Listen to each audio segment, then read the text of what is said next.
महाभारत की कहानी में आपने कई वीर योद्धाओं के बारे में पढ़ा सुना होगा। आज हम महाभारत के एक ऐसे महान योद्धा के बारे में बताने जा रहे हैं जिसने महज 16 साल की उम्र में अपने पराक्रम से कौरवों की सेना के छक्के छुड़ा दिए। इस योद्धा का नाम है अभिमन्यु, एक ऐसा शख्स जिसके जन्म से पहले ही तय हो गया था कि वो कब मरेगा।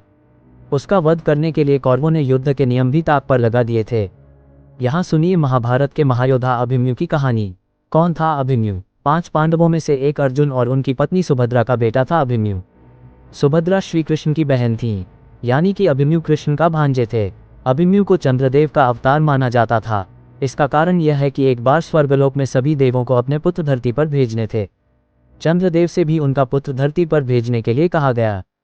चंद्रदेव ने कहा कि वे अपने पुत्र से ज्यादा लंबे समय तक दूर नहीं रह सकते, इसलिए सिर्फ 16 साल के लिए अपना पुत्र धरती पर भेजेंगे, फिर उसे वापस अपने पास बुला लेंगे।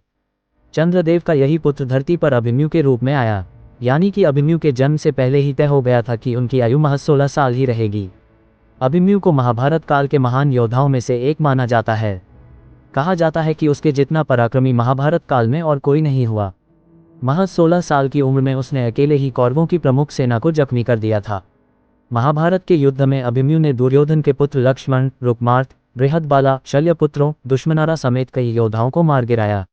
चक्रव्यूह में कैसे फंस गया अभिमन्यु? महाभारत युद्ध के 13वें दिन कौरवों ने पांडवों को फंसाने के लिए द्रोणाचार्य की मदद से चक्रव्यूह का निर्माण कराया।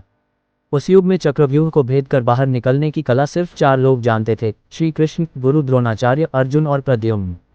अर्जुन ने सुभद्रा को एक बार चक्रव्यूह भेदने की कला बताई थी। अभिमन्यु उस समय अपनी मां सुभद्रा की कोख में था। वह इतना बुद्धिमान था कि मां की कोख में रहते ही चक्रव्यूह में प्रवेश करने की कला सीख ली। हालांकि उस समय सुभद्रा अर्जुन की बातें सुनते सुनते ही सो गई, इसलिए अभिमन्यु को चक्रव्यूह में प्रवेश करना तो आ गया, लेकिन उससे बाहर निकलना नहीं आया। युद्ध के दौरान अभिमन्यु चक्रव्यूह के अंदर घुस गया। वह लगातार लड़ता हुआ चक्रव्यूह को भेदता चला गया। अभिमन्यु ने चक्रव्यूह के 6 चरण पार कर लिए। अब बस 7वें और आखिरी चरण को भेदना था।